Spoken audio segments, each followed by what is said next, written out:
Okay, quick lap guide for Spa. So turn 1, the replay always shows you brake a bit later, but we're going to brake just before the 100. And the trick here is to really make the turn as short as possible, make the apex, and as soon as you completed the apex you can start accelerating at about 50%. Brake, you'll see, make the apex, acceleration already going in, and nice and early straighten the car out to take advantage of the acceleration. Through here, just make it as straight as possible, just watch out in the race and not get a penalty.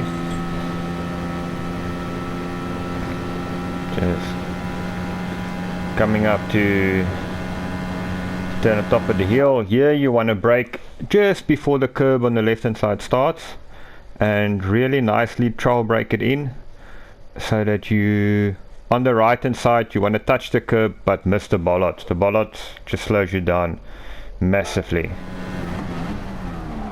Trail brake, let go, accelerate, then just the lift, and then when you start lift to get the nose in, and when you reapply the throttle, don't go full throttle, it will make the car understeer. If you actually just half throttle through this turn, you will keep your radius, you'll keep your line, and you will start building boost in the turbo, so when you're ready to go full throttle you will have maximum power.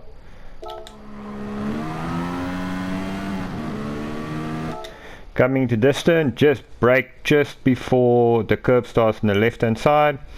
In this corner run slightly wide on the exit, but you want to downshift to second, trail brake nice and deep into the apex, and then go up to third before you start to accelerate.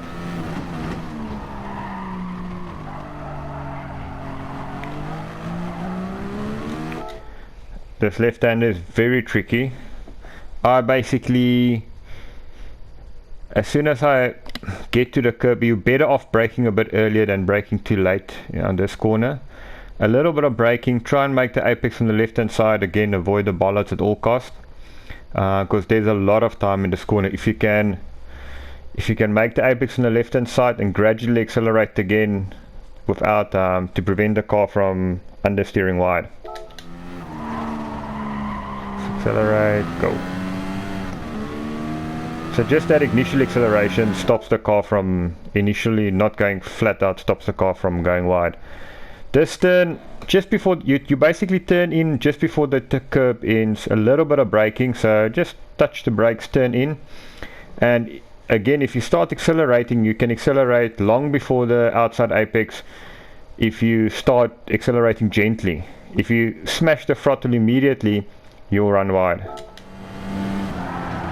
A little bit of accelerating and then full. Once you know you can make it, you can go full throttle. Brake at the start of the curb, trail brake all the way in, accelerate, small lift, accelerated a bit early, brake at the start of the curb here. It's better to brake slightly early on this turn. You don't want to run wide, because if you run wide you lose so much time. And again what you want to do is basically turn in just behind the bollards. So just touching the curb on the right hand side, and then take a nice light apex, touch the curb on the right hand side and start accelerating.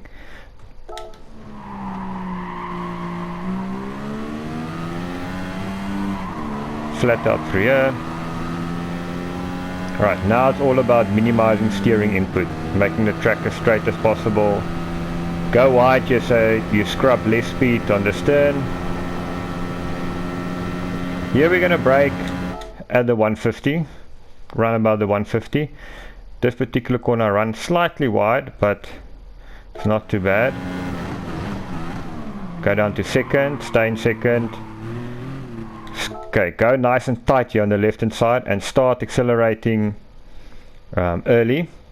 You don't want to go, again, you don't want to go flat out immediately. Build up the boost, and the sooner you can straighten out the car, the sooner you can go in full throttle. Avoid the curb on the outside, that will just cost you lap time. Okay, that's it. So BB for this was 4 to the rear.